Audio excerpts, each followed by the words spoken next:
Okay, today is the discussion for chapter 15. It's called, what is it called again? Somebody remember what's it called? I break death silence. That's it, thank you. Yes. So in this chapter, Aphraar is hanging out with Mining, and then they go to visit R.J. Lees, Robert James Lees, who Aphraar had visited before but not contacted. And this time they actually make contact. They get introduced to each other. So there are a couple of points that come up in this chapter. I almost combined it with another one. I was thinking, oh, it's too short. But then I'm thinking, it'd be nice to take time to really dig into one or two little points in there. Like, let's see how far we can go into it if we give ourselves the time.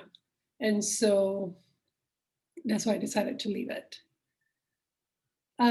So with this chapter, I had suggested some ideas on what we can talk about.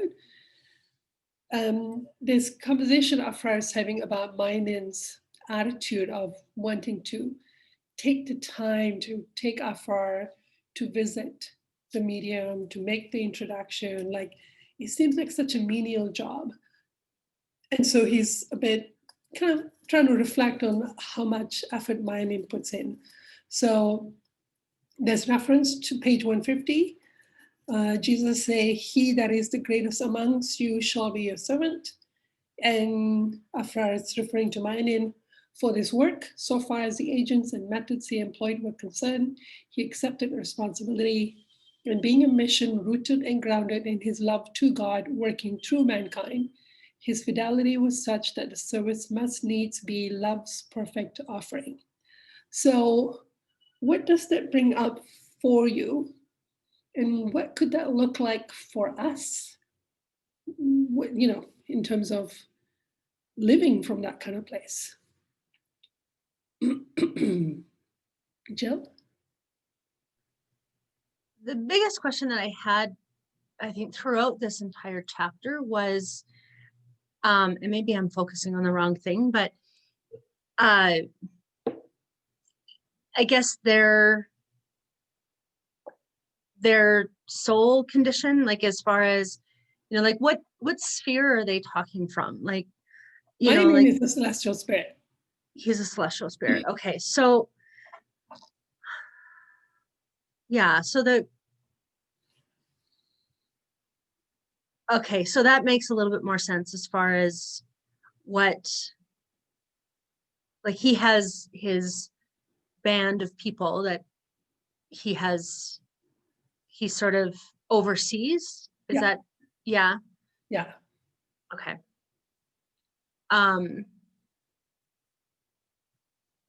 Okay, that I guess puts a little bit more things into perspective as far as, why would he be concerned about whether he's doing it or somebody else is doing it? Right. And yet he is doing the work that he could send somebody else to do. Mm-hmm. Yeah, he puts so much care into it that Aphraar is saying is coming from Mainin's desire to love God through mankind.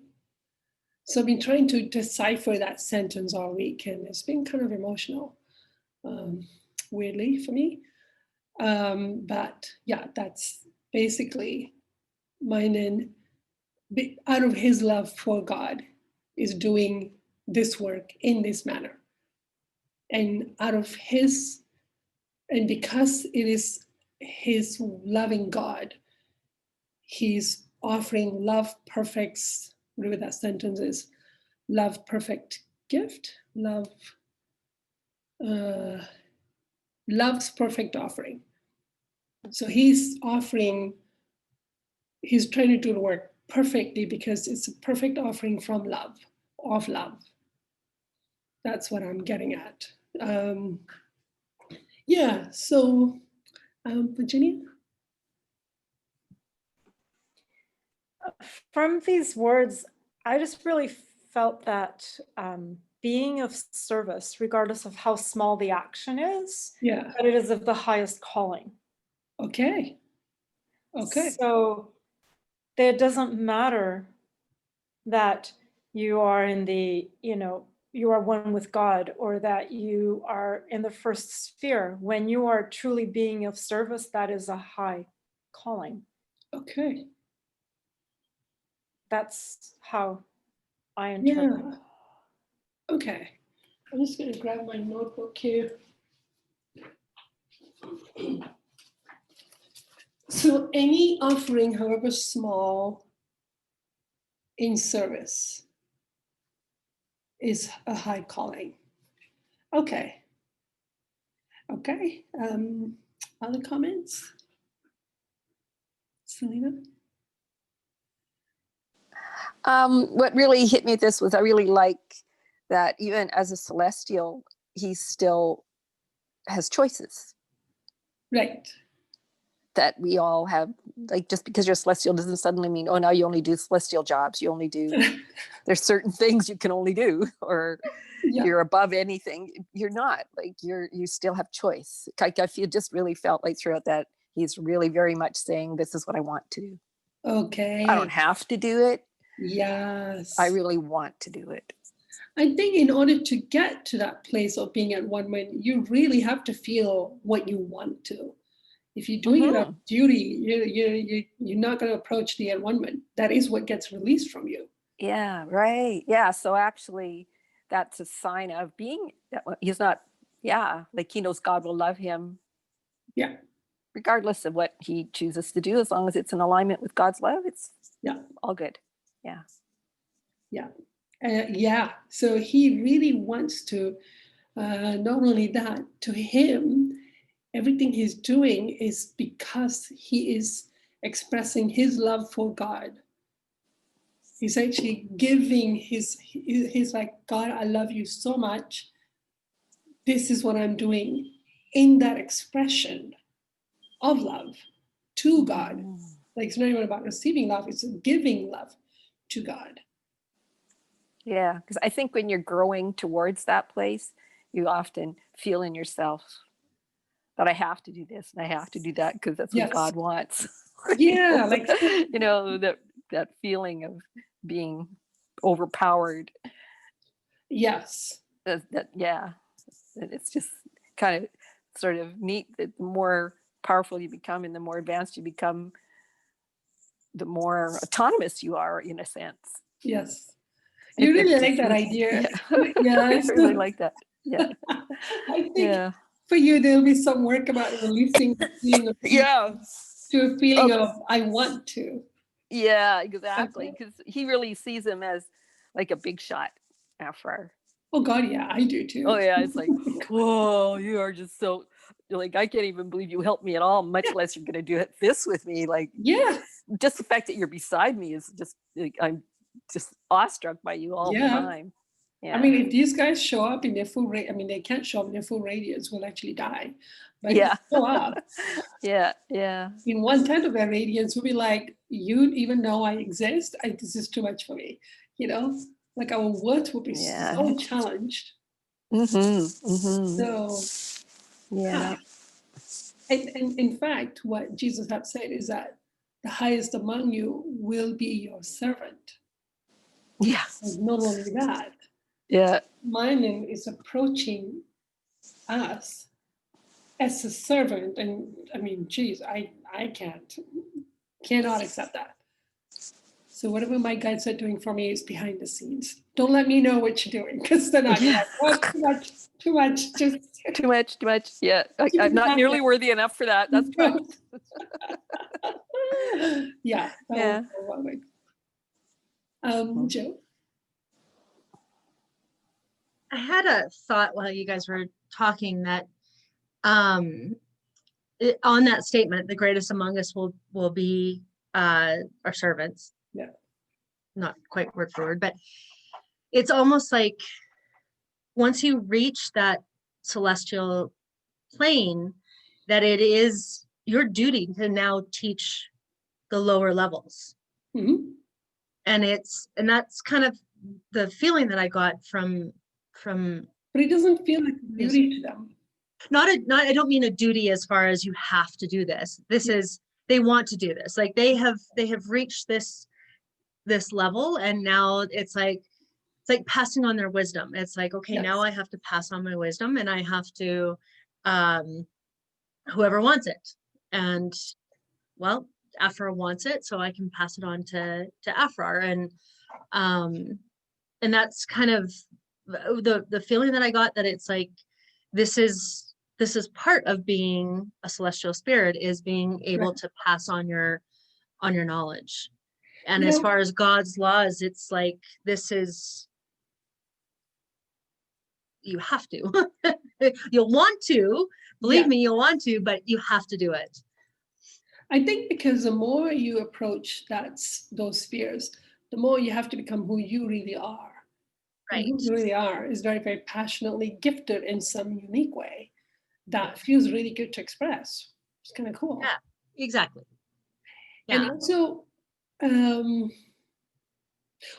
okay, usually while we're still in the earth condition, when we find something really, really cool, we don't want to share it because there's only so much of it. Or Yeah. you got too crowded in here, everyone's here. It's going to dilute it. But I think when you start to find a one-man state, and you know it's freely available to everyone, you really want other people to know. And Yeah. you want to invite them there. You're like, you gotta come here, folks. Oh my God, you gotta get here. So that could be what's driving their passion to like really inspire us to get to join them instead of feeling competitive or stingy. They want to add to it. They want your being there will add to their happiness. Yeah. So that's it'd be lovely to get to that attitude myself. To release whatever is in the way, to kind of feel like that kind of abundant and sharing. Yeah, Virginia. And that one statement that says, Mayanin serves humanity out of his love for God. Because I always thought that when you're being of service, when I'm doing something for someone, that I'm doing it out of love for them. Right. I didn't see it this way. So Yeah. it's really, so is it, do all of this comes to you because your love for God expands, or your capacity for love expands? Like, is that where this all comes from then? The wanting to, the part of wanting to do things. Those are really, really good questions. Because I that just really is a new little twist for me. I thought of being of service as my love for those that I'm serving, but I'm really serving God. And I never, I know. That's why I emphasize that sentence going, hold up, wait a minute. It shook me up. It shook me to the core when I came across that sentence last week, and I had to spend a couple of days quite emotional, and was emotional again today when I started even just journaling that sentence. I'm like weeping because I actually read that sentence and I go, I don't have love for God. In what way do I love God? And of course, I asked a question, so I got an answer, and I go, oh, I do love God. Holy smokes, I do love God. In this one topic, I really love God because of this. So it's made me very emotional. And then I'm going, so out of this love, I can love this God. I love this God. And out of this love, how would I want to serve people? That if I'm doing this in my interaction with people because I love God in a very specific way, what does it even look like? Has been what's been circulating in the back of my head, for sure. Like, yeah, it changes it because you're doing something because you love someone. And out of your love for someone, you're doing something in your soul expression. But like Selena said, it's something you're choosing, it's your free will, it's your desire, which becoming towards approaching that level is all about your desire. And I think what's happening here is as we explore this kind of topics, we're slowly repairing our damages towards God. You know, we feel like God was cruel, God abandoned me, God wasn't there. We have all these injuries. And as we start to read these books and we're in mediumship, I see how much help is being given to spirits. I'm beginning to like God. I'm beginning to have faith again that God is good and God is benevolent. So I'm falling in love with God. So the desire is growing and growing and growing. And I think that's what happens along the way for each of us. If you want to, we start to repair, we start to go, God is good. I like this God. Yeah. So it'd be interesting for you to ask like, okay, God, in which way do I already love you? And you may get an answer. And the answer I got was that I have a lot of love for God that has cared for my children. I have a lot of love because God, two of my kids grew up on the other side. God took care of two of my kids, and even here, due to my limitations, I couldn't care for them, but God is caring for them. I have a lot of gratitude. I have a lot of love. So I was shocked by this answer, but it's like, yep, I do feel that. So how can I really make this become conscious? And then how do I want to serve humanity because of my love for God?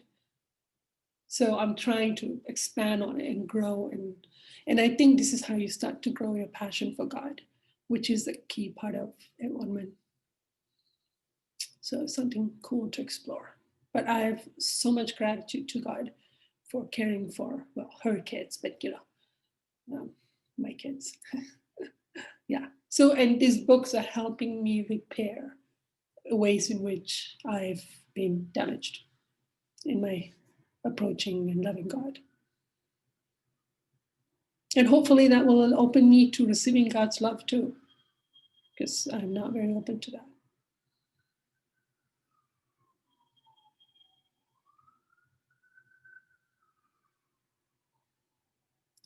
So what would you think it would look like if you were to go, I'm free to do what I want, it's my choice, I'm in harmony with the laws, not breaking any laws, nobody's getting hurt. And out of that gratitude and love for this parent, what would it look like for you, you think, if you want to guess? What would you do? Would you be caring for animals, for the land, for people?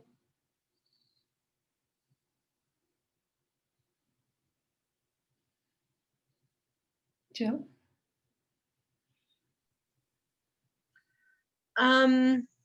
The first thought that came to me is I'd be caring for the babies. And then of course, wrapped up into that, I would like to be caring for the animals and the earth. Yeah. But I think primary right at the top would be that the babies, the infants, the children. Yeah. Yeah. Wow.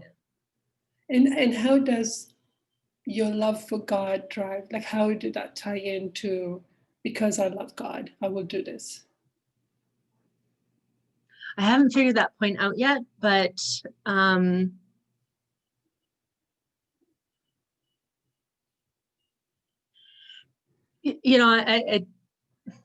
think I'm on the same point that you are, as far as that I am grateful that my kids got a chance to grow up in Summerland and in that, that God, I'm jealous as well that God got to take care of them and I didn't. But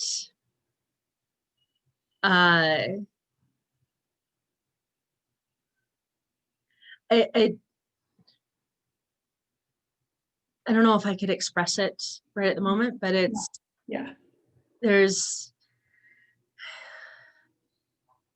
just an expression of love that I could feel that would be able to come through me and for the children. Okay. That's beautiful. Yeah. Okay. And there's no need to kind of think about the duty and doing it right, and kind of I mean, you want to do it right based on laws, but it's driven by gratitude. It's driven by fullness. Yeah, like it would be the same, I guess, that to equal it out, if if you were in a room full of puppies, Oh boy. how would that make you feel? Like it would just be, or kittens, or whatever, just think of your own baby animal, whatever that is. It would just be, there'd be nothing left in that space other than joy. Yeah.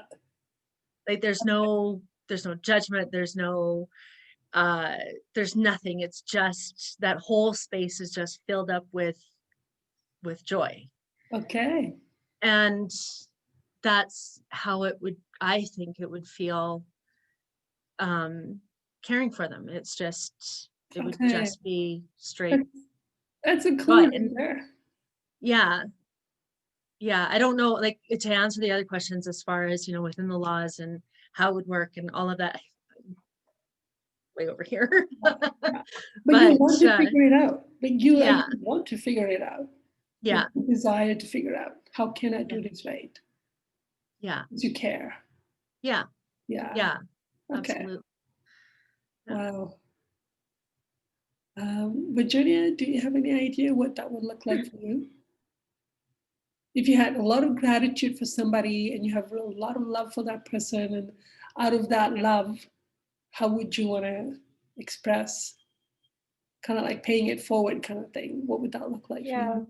Yeah. For me, what keeps coming to me, and what I'm trying to implement this in my life, is to I feel it's so important for people to connect with their hearts and learn to love themselves. So I'm what I'm learning is how I can do that when I'm teaching yoga, when I'm doing healing, or just in my everyday interactions, because it's been so important for me. I really want to do that. Wow. And I left my full-time job to do this. So I'm in it. It's still difficult because I feel like I'm not quite there yet, and that I still have a lot of work to do with myself. Yes. And it makes me feel like I need to do more before I can help others, that I can't be helping them now. And so it sets me back sometimes. Yeah. But as I keep moving through it, I realize that I can be helping others as I'm helping myself. Yeah. Because it gives me a different perspective as to what they're going through, and helping them get there. So, wow. Yeah. One of the hardest thing I had working with you, Virginia, was that self-judgment piece. It was rough. And at some point it started to change, and it's like, whoo, you completely change. That was I think it was the hardest thing for you to wrestle with, because it felt so right. Sometimes I still do it, and I'm like, who do you think you are? Like, what do you mean you're going to do this? You haven't even figured it out yourself. Like, what the heck? What do you think you're doing? And I get like that, and then this year's been tough. Like I decide to do this, and everything shuts down, right? And changes, right? Like, so I have to think some more. You're the perfect person to teach this. But I keep learning more, like even just the language that I use with people when I'm teaching, so that to help them turn inward and be kinder to themselves, and to just, like I said, I'm still figuring it out, but it just feels really important to me to keep doing this and to help other people do this. That's beautiful.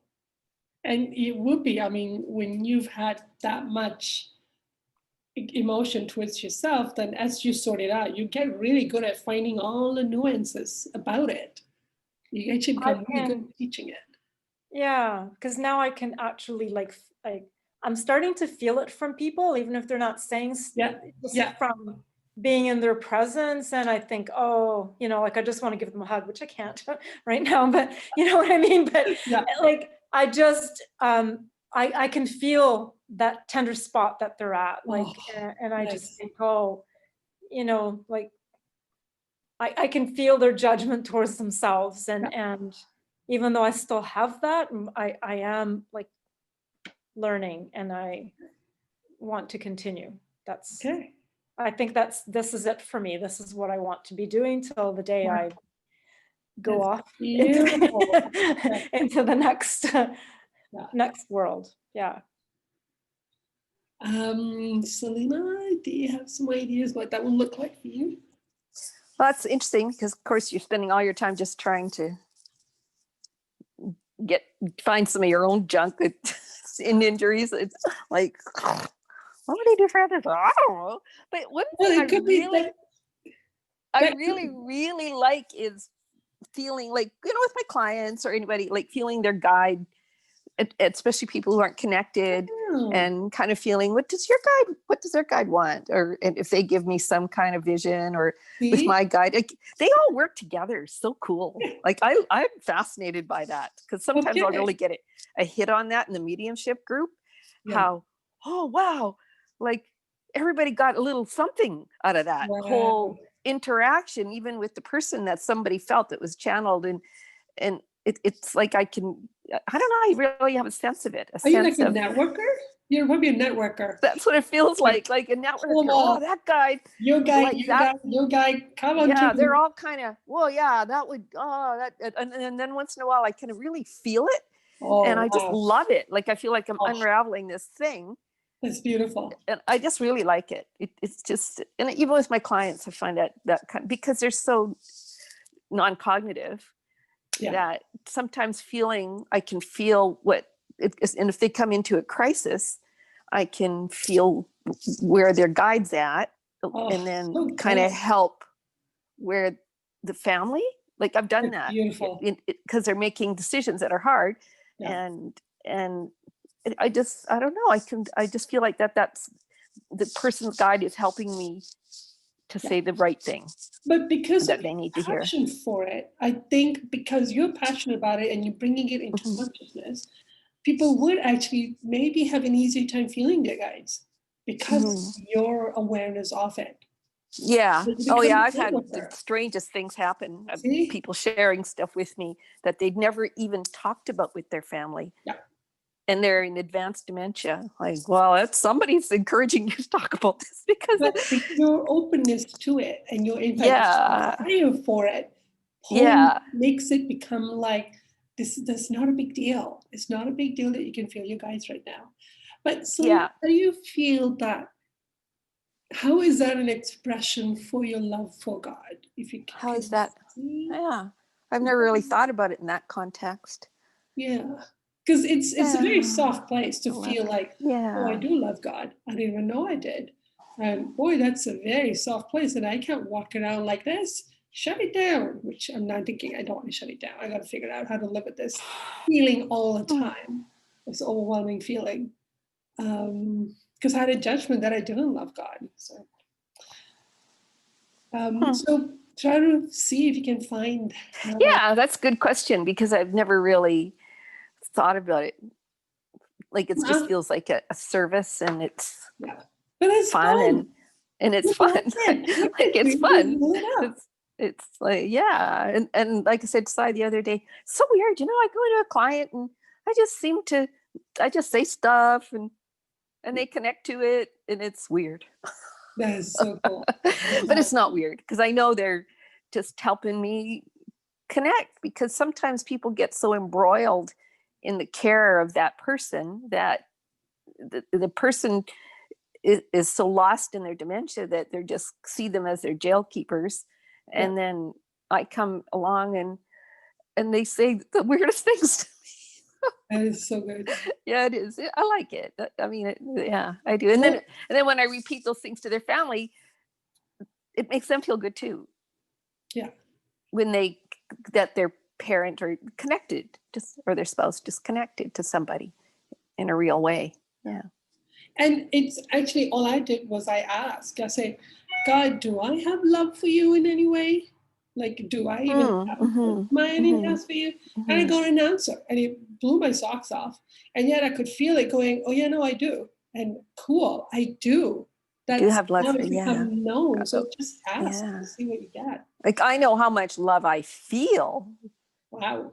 When those things happen, those interactions happen. I know I really feel like it feels so privileged because I'm getting all this stuff, and I get to feel really good. And it must repair your relationship towards God. It must repair in some way your perspective. It helps you open up that God is good because look at what God has arranged. Oh yeah. Okay. Oh, definitely. There you go. Especially when people are on the precipice of life, it's such a precious time. That's how I see it. And yeah. Somebody want babies, somebody want the end. Yeah. Somebody wants the middle age. Yeah. Virginia. Virginia, you had a comment? I was just going to say, like with Selena, but if you are doing this from the intention of helping someone else, isn't that your love for God as well? Yeah, I guess so. You're assisting brothers and sisters or animals or another of God's creation. Yeah, right? It's not really it's part of God. Like, yeah, I don't really think of it consciously. I don't know. It's like I don't really think about it. It just kind of happens. Something will happen, and I'll just go into a place of love, and things happen. I don't know. It just happens. I think we don't want to feel that tender feeling. It's it's like being around newborn babies. That's how it feels. That's a very similar feeling. Okay. To being around a newborn baby. Okay. I can't help. That's the only way I can describe it. Yeah. Okay. Yeah. Thank you. And Michael is on the phone. I don't know if Michael has an opportunity to speak or have some ideas, but let's see if he has something to say. So it'll be very interesting to examine and see if you have feelings of love for God and how it is, where it is. And I'm really curious about the sentence. I'm going to keep investigating with what will it look like for me? How would I treat people? What would I be doing if I was expressing my love for God? But I think first I got to cry. I just need to first just stay in that tender spot for a while, see what happens. Okay, so moving on to the next piece, we had Kushner was cloaking somebody, or was cloaking Robert James. Kushner is a doctor, a healer, and so he was helping treat a patient. That was page 152. And then page 153, oh man, I got zinged with the sentence. And the vital flow of health from paradise was available for the conquest of disease and infirmity on earth. Hope thou in God, for with him all things are possible. So it's like, what? What is this flow? How do I get this flow? How do you conquest disease? So what were your feelings about that, about you imagining what Kushner was doing towards the little girl, helping her withered limb be restored? You're like, I would have liked to be around to see that. What? What are your thoughts?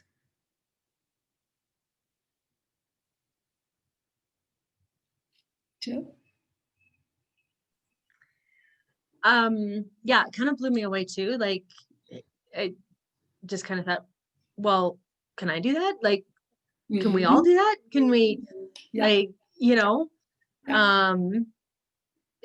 how do we do it? Does it have to be somebody that is on this path? Do we have to, I mean, we can't go against free will, but, does it have to be somebody that wants it? Or is it just, do we take, a whole slew of questions kind of came out on the same sort of path. Okay. Yeah. So the questions are, can I offer myself to be cloaked by a healing spirit guide to help another? To help another. Yeah. Like, Yeah. and what kind of, yeah. What condition do they have to be in order for us to be able to do that? The spirit guides, you mean? The celestial spirit? No, the person that needs the healing. Okay. So, I mean, that's a good question, because this one, he's treating a little girl child. So obviously he's removing a condition that was probably not her fault. So they can be removed. But then maybe they were living in a time, I mean, nowadays, if somebody comes in here with a withered limb and say, Krishna cloaks me and treat it, it's going to be on social media the next day. Yeah. Like, Yeah. And you're like, okay, I'm just thinking about it going, we don't even live in a realm where that's allowed. There's too much like, that's not allowed. And I wonder if that also creates a limitation where we're going, but that's not possible. You're not supposed to allow it. Like, Well, and a barrier? like, what about like, and I know this isn't like,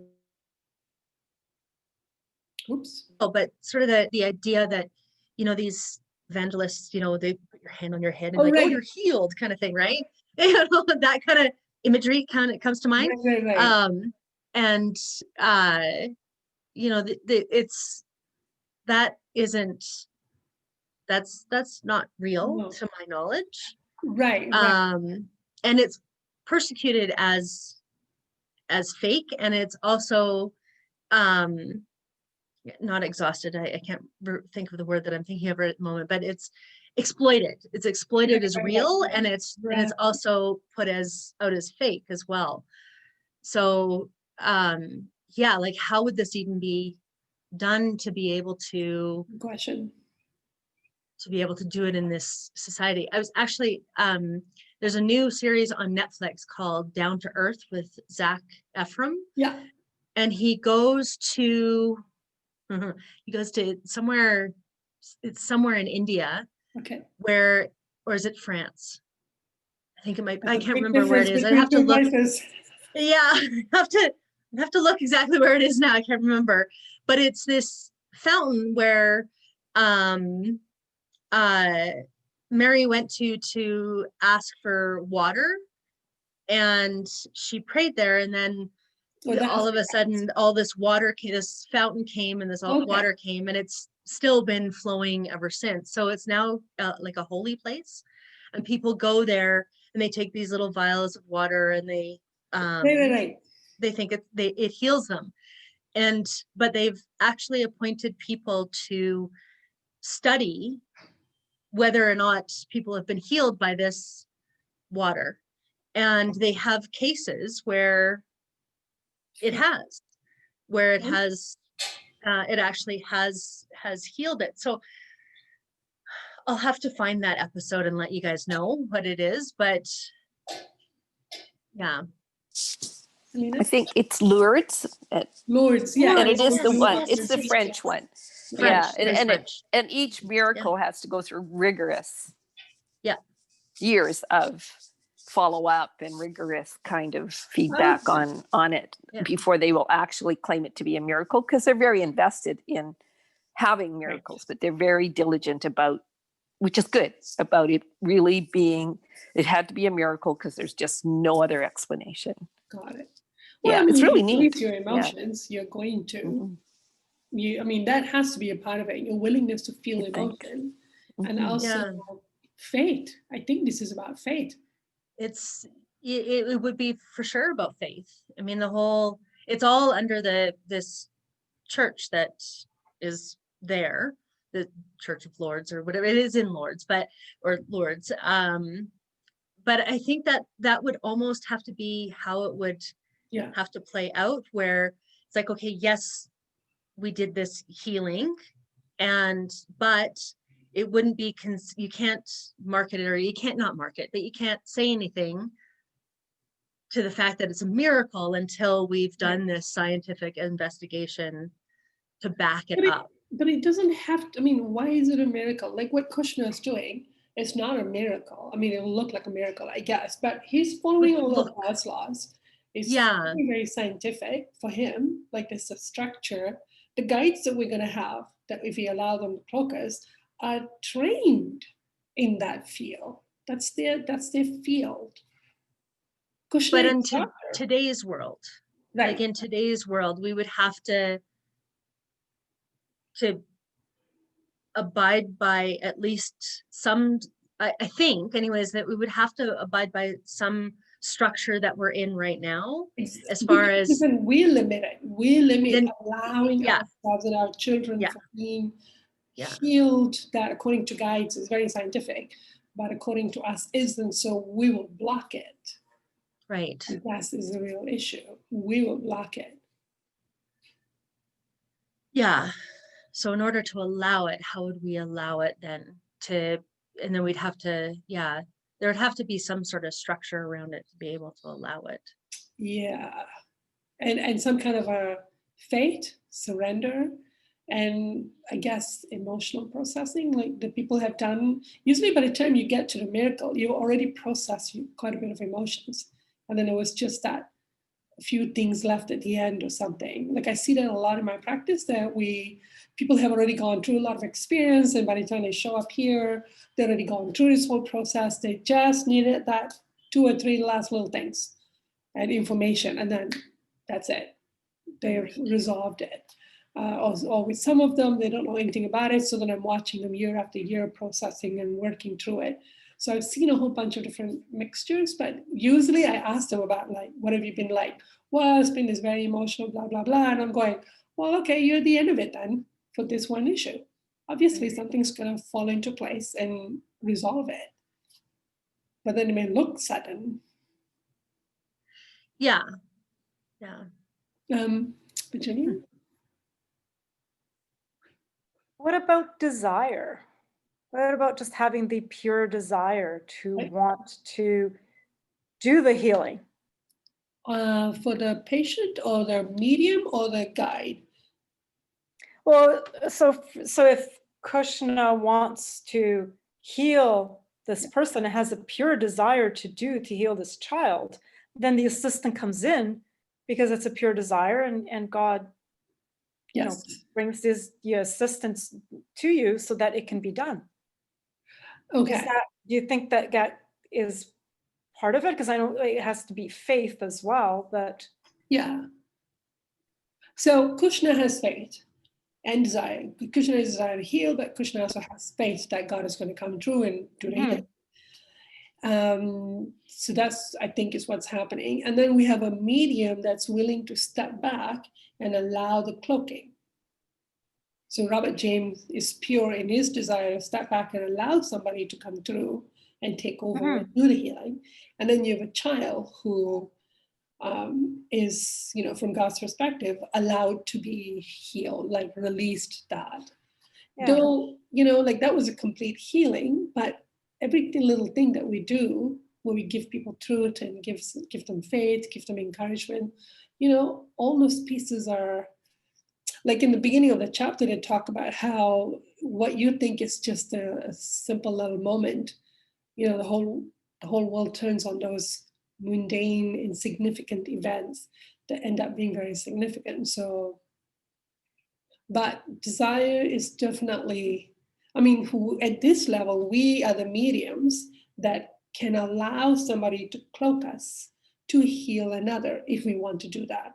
Or allow, like what Selena talking about, where she allow the information to come through her. So being a medium in receiving information and instructions. That's also being a medium. You're just not fully being cloaked.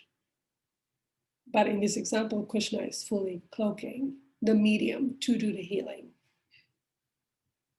So there are, I guess, many gradients. Jill? Could you also hold the space for it as well? So what I mean by if let's say somebody comes to you that is desiring to be healed in whatever form, and let's say you don't have the power to do that, but could you open that space to be able to have somebody else come in to overcloak that person? Overcloak that person? Would it be overcloaking you to be able to heal that person then? Yes. Okay. Yes. which is what Robert James is doing. I mean, I'm thinking, I don't Right. think Robert James is a doctor. Oh, is he a doctor? But he had enough faith and trust in his relationship with his guides that he stepped back, like he was actually put into a trance and stepped back. He was like asleep, and then Kushner took over his body. So, and then Kushner did everything. So Robert James didn't. He just allowed the process. So it was all Kushner's expertise that did all of that. But somebody like me, I've got some knowledge, I've got some, I was guided to learn the knowledge, to learn the medicine, to learn the organ system, learn the medicine as well. So that then I'm guided to kind of like, oh, is that remedy? Oh, check that house system, do that lab. So I'm receiving instructions and little nudges along the way. Talk about that age group, talk about what happened at this person and that event over there, go poking in there. So I'm receiving all these nudges all the time to ask a specific question or pick a remedy or something. So that is still being guided, but not fully clothed. And that, depending on my addictions, you know, it's kind of like pure, a little contaminated, touch and go. It's all like something you have to keep purifying. But it'd be kind of fun, right? To like, not only fun, but so profoundly effective to be able to step back and go, look, somebody know how to do this, just come on over and please just do it. That'd be so great. So much medicine we could learn. And Jill, you're really excited about this one. Yeah. Selena? Well, I guess it brings to mind for me why would a celestial need to work through another person to heal somebody on earth? So if the recipient is open to the healing, do they not do that as well? Heal without an intermediary? Can they? Do they?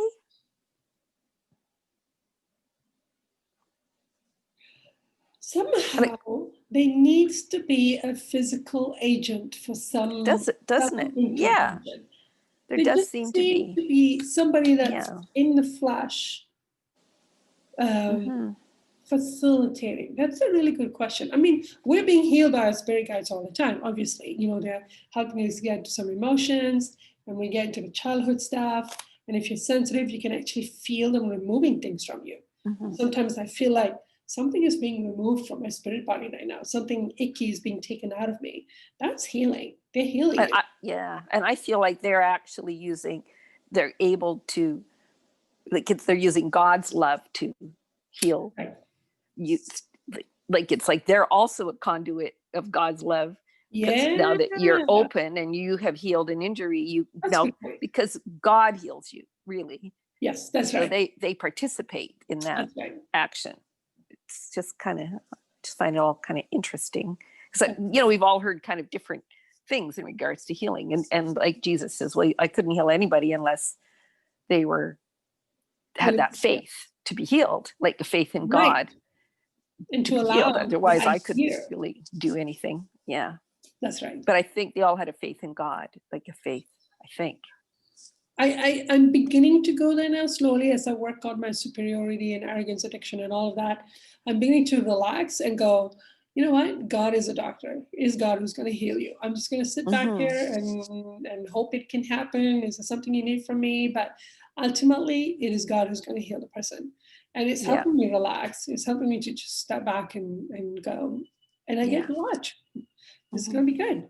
So it's just getting a person to the point where they're able to receive God's love is what we can do. I think that's it, Selena. You named it. Yeah. You named it. Getting people to the point where they can receive God's love. Yeah, provide some openness, assistance to getting there. Try this, try that. That's it. Assisting people in being open to receiving God's love. I think that's it. However, based on our personality and our passion, whatever that looks like, however we do it, based on, like Virginia teaching people to love themselves. That's a service. If you're learning to love yourself, you're going to allow God's love. that's you being in harmony with how God feels about you. Like that can facilitate that. Like it's all kind of ultimately that's what we're doing. Yeah, because just I guess what's bringing that to mind is the prayer experiment that we've been doing Oh in yeah, mediumship group, right? yeah, That's kind of what we're doing, right? yeah.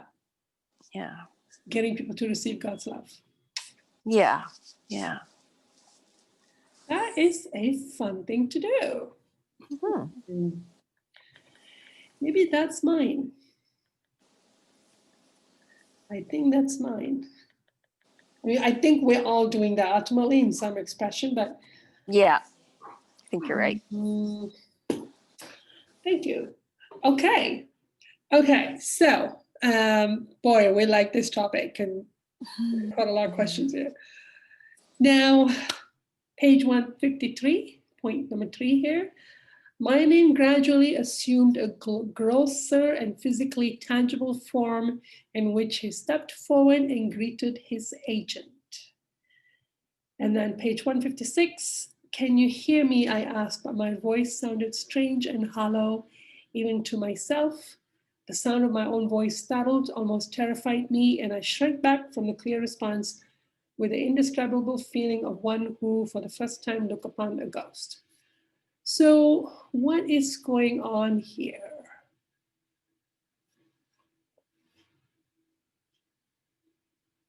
Virginia. Isn't this where they're visiting Robert James. Ardelis, right? I'm getting that in order for us in our physical form to be able to see someone like mining, they have to kind of be between human form and their form in order for us to really see. Yeah. So to show themselves. Well, sometimes you can just feel your guides and you can receive information, but somehow with this interaction with Robert James, they actually show up physically, which Robert James talked about in the beginning of the introduction to the book. He talked about how over time, as he kept developing, he could actually start physically seeing them, which was about his development. But then I guess they can't see, but he can't see Aphraar yet. That's what Aphraar saying. Can't see him yet, right? He eventually learn how to do it too. But his voice, I guess, speaking on Earth, being back in this plane in some way. You're not really here. I don't know how to explain that, but how it changes things for them. Or is it that he was speaking through Robert James? That Robert James was allowing his voice to come through Robert James? Or is it that Aphraar made his voice denser so that it could come through physically? I don't understand. I guess maybe he expected to hear his voice as it was when he was alive in this physical form on Earth, and he would have expected his voice to be the same, and it must not have been because he was shocked by it. But it sounded as if he heard his voice and he go like, whoa, did I just hear that out loud? So he must have heard it physically, physically. But was it because he projected the voice and it came across physically, where, you can hear somebody, but you can't see them? Or is it that Robert James was channeling his voice? Oh, that's what, yeah. So if he's channeling him, then it's going to sound different. Like when we listen to somebody, hear somebody channeling. Yes. I thought that's what was happening, but I wasn't positive. Yeah. Of what was actually happening there. Yeah. I was trying to figure out why did that startle him. Is it that Robert James was channeling him, so it's his voice? Or is it that his voice did get more dense, more material, and so he actually heard it in a physical form? What are your feelings about mind and becoming physical?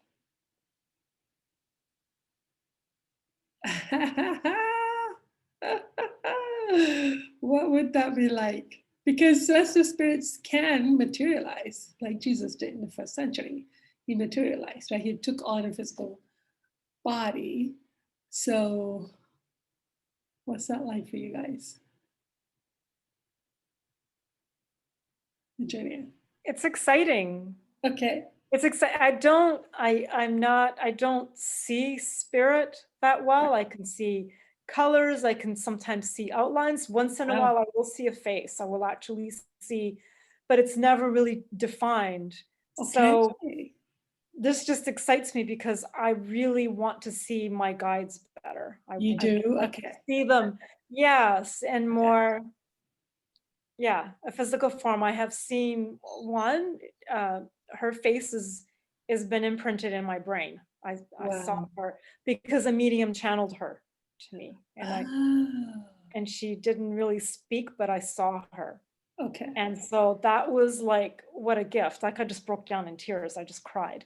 But to be this just, I just love hearing that to be able that this can happen, this can be done, and they can. So how, if I want to see it, how do I get it to happen? Yeah. How can we they do can that? do it. So what is it? Is it me that's stopping it? Has to be. You know, like how what's happening? Because I would like to. Yeah, I think we have to grow our desire, really, really grow our desire. To overcome everybody else's desire to not. Nobody else wants that to happen. So you got to really have a strong desire, because it feels like from the start of it in the chapter, Robert James is surrounded by protection. You know, Mayanin has created some kind of a barrier, some kind of protection around him so that he's not as affected by other spirits or other people's emotions or something like that, to, you know, keep him in a pure state. So I think it's about our desires. But yeah, wouldn't that be cool if our guides could materialize and we can sit and chat? Like, wow. Yeah, that's exciting, right? Sort of. I don't know. I may still freak out. I don't know. I may say I want to, but what are your feelings about it, Jill? I agree. It'd be terrifyingly exciting. Yes. Kind of like, you know, at the top of a roller coaster, just as you head back down. Like, yay! No, I don't want to. No, I don't want to. Yay! Yeah. But yeah, I would be really interested with Virginia. I'd be really interested to see what do I have to do to be able to see them, like what needs to be released in me to be able to have to see them.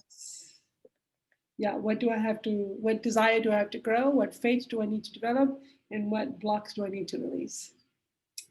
Okay. Yeah, to see our guides, or to see some other, like our guides may be like, nah, we're good, we're happy. But it could be somebody like Mayanin who say, well, we want to interact. We have messages for people on Earth. There's a certain job. And so we could have a different guide that want to show up because they have something that needs to be done. Selena? Well, the feelings that I got from, you know, the things that we're doing in mediumship group in terms of actually trying to establish a stronger connection, right, is that, for one, the feeling I got back was that they're very excited about that.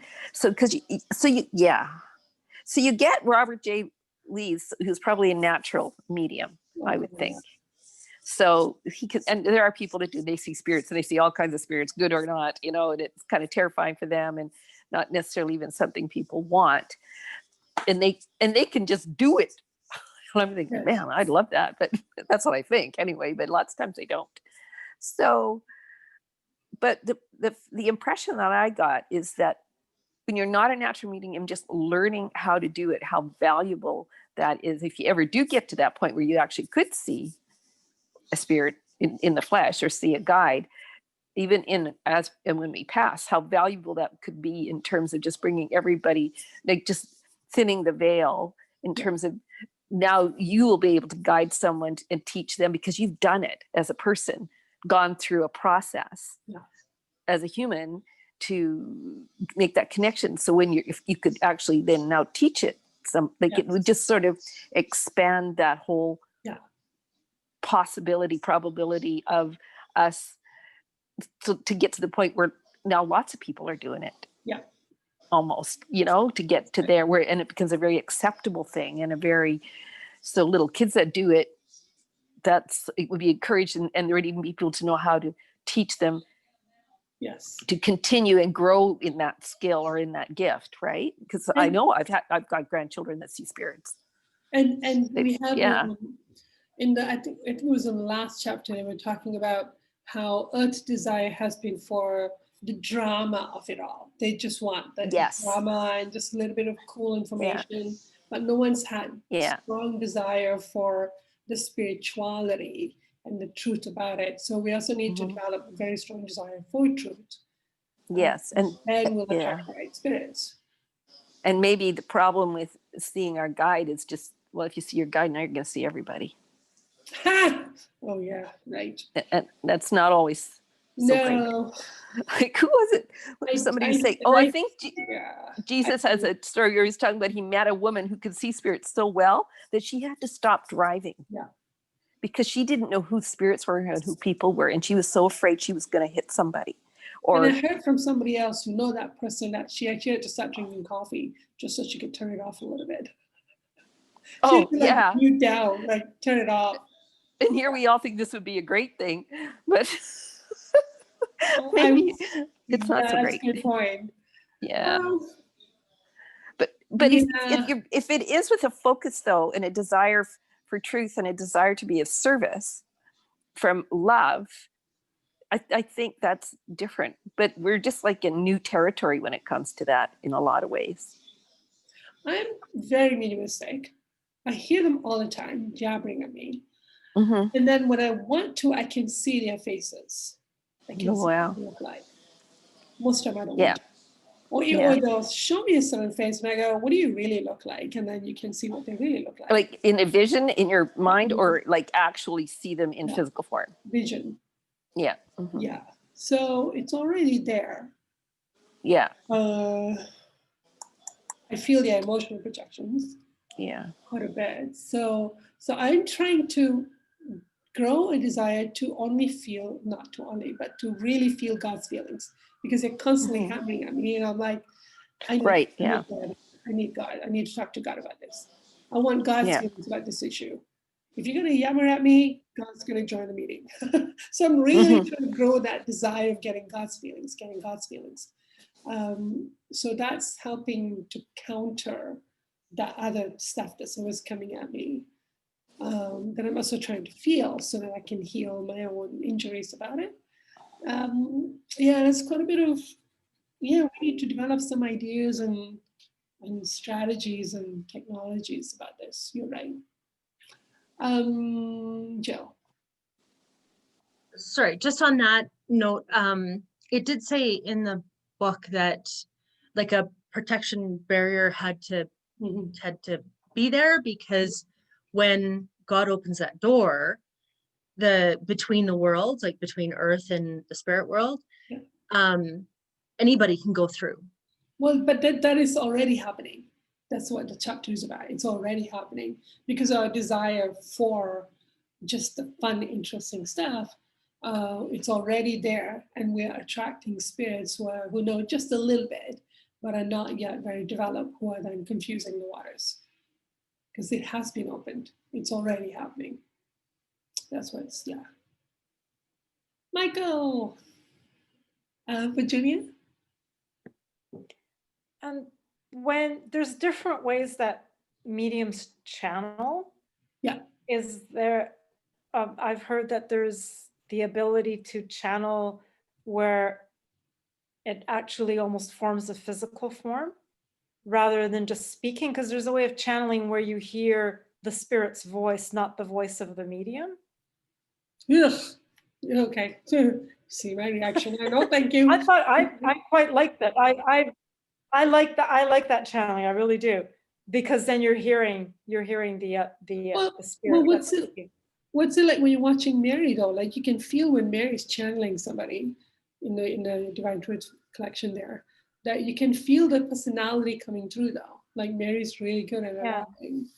Oh no, this is where the medium and she doesn't really remember what's Yeah. happened, because she really has to leave her body. She has to Yeah, step so that's aside, cloaking. That's and the cloaking. spirit comes in, and then you hear the voice of that spirit. But that's what Krishna is doing to Robert Jr. Right. in this chapter. But apparently there's the ability to actually create kind of like the body of that spirit, so you can see the spirit. So if you were channeling like my guide, that I would be able to see that person and touch that person. But that's you're changing the cellular structure of like with all the biology, with all the laws existing. That's not. I mean, it takes years for things to change structurally. So I don't feel something about that doesn't feel right to me. There's been some documentations of that happening. So yeah. Okay. Well, I would get excited about that. So okay. I would want to see it. It doesn't. I'm too open. It's like I'm trying to like shut it or contain it or switch it to a different channeling. I'm too open psychically. It's yeah. It's a different world in here. Yeah, so I got some emotions to work through about that. Michael, do you have some opinions you want to share because you were on the phone earlier? My reception has been going in and out. I'm kind of overwhelmed. I mean, I'm not feeling overwhelmed, but this is such, I mean, you're talking about your love for God and what you would do for God and being of service to people, and wow, I thought, God, I don't love God, and I'm not doing anything to help God. I know. I feel like that big. But there is a discussion. The discussion is, if we could go there, what do you think it will look like? Let's imagine. What do you think? So this is totally an imagination game we're having here. That, because we're going to start there. What do you think that may look like is exactly what we're doing. Is it, you mean,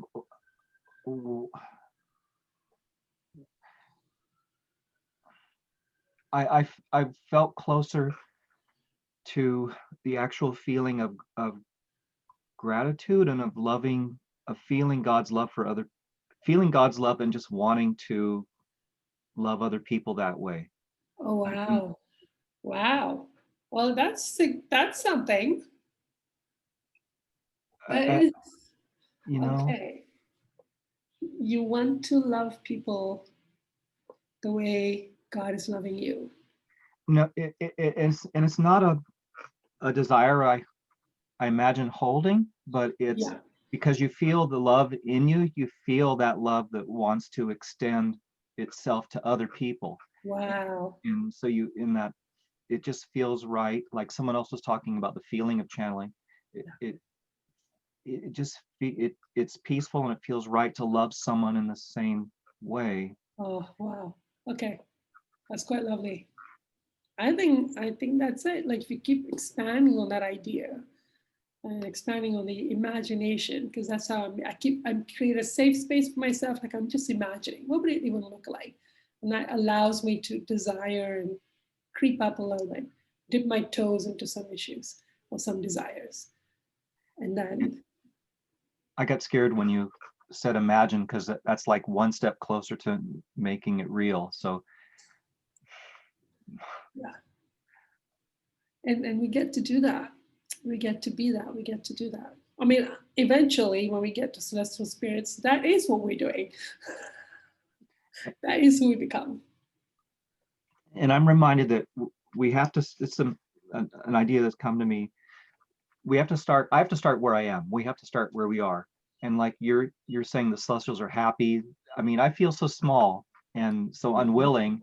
And yet out of all the people, there's only so far as we know, there's a small group of us that are doing this. So they've got to be happy that we're come at least this far and can see feel our limitations. Yeah, absolutely. But they also have faith in God's laws. They have faith, just like we see in the books. Everyone's having faith that God has a system in place. Everyone's going to be saved. God's got a plan. everything's working along according to the plan. It is going to work out. That is the faith they have so strongly. So coming from that faith, when they're interacting with us, you know, it's going to have a positive impact on us. Like they're not giving up on us because it's impossible for this to fail. Mine is like failure is impossible. There's just no such thing. Obviously, God's not going to fail. What are you talking about? Well, if you're coming from that place, yeah, I'm glad that's how our guides feel. Somebody's got to believe in it. And somebody's got to believe in us. And someday that's what we'll be doing for others because we saw evidence through our own lives. Or, you know, faith is something you believe in because you saw evidence for it. If it's happened before, it can happen again. That's, I think, is what faith means. Selena? And they were where we are. That really. Yeah, right. They're not some special being or anything. That part's the best part to me. Yeah. That's a good point. Yeah. The one topic in which I'm beginning to feel more and more gratitude for God is that a God that has forgiven us has got to be a pretty cool God. I feel so much love for that God forgives. What a cool person. And I sure would like to learn to do that myself, to forgive. Yeah. Yeah. Yeah. Like one of the things that I really like to do is listening to Mary's channelings because they really bolster my faith.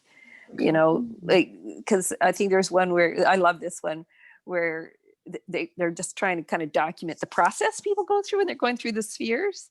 Oh. And somebody that they were talking to, and she's trying to remember what happened when she was a celestial. I can't remember which one it is, but she's a celestial now. And now she's trying to, and she says, oh, I can't really remember. My guide could probably help you more with that because I can't really remember. And she had to go all the way back to the third just to learn how to enjoy herself. Yeah. No, she was at the third at that time, I think. But she was probably not progressing or in order to progress. No, I think she had to go back. She had to go back. I don't remember. That, yeah, because she had progressed quite far just based on her love and her service and all of that kind of stuff. But she had never really gone through because lots of times people get to the sixth, but then they have to go right back to whatever sphere it is that to learn about God because you can totally skip that part. Yeah, wow. Until you want to progress more. Okay. But it's just even things like just like that, like just learning how to take pleasure in things, in her gifts and things that aren't about service or about anything. They're just fun. Her guy was a man too. And what was her name? Sarah? Oh, I wish I could remember. Shoot. It's just one of my favorites. It's just I really love the way, and it's her guide actually talking about what she was like. Do. Yeah, it's just, I like her. You know, even simple things that seem kind of no brain, like I don't know, just it's like what's the big deal? So I don't know how to relax. So what? Yeah, exactly. I don't appreciate things, but she went back there and learned, to appreciate things like art and music and stuff, and it like just have more joy. Like that's just as important as all the rest, as being of service and all that. Even that's it. And I just think that's awesome. I just really like it. Yeah. Okay. Well, I think we've covered the three main topics here today, and we've definitely raised more questions. But then that's the point of the book, is to raise more questions. Like, so how do we become the kind of guides? Or how do we open up to our guides? How do we become better medium? What does that even mean? Yeah, so this is good. Questions are what drives everything. And then to kind of reflect on that, Michael, just ask God and see, like, God, do I have love for you? Because that's what I asked. I didn't think I had any. And I got an answer. And it's like, oops, I do. And it's such a soft, mushy place. Oh my God, hide it. I can't walk around looking like this. So ask, see what you get. Yeah. All right. So till next week, I'll see you guys.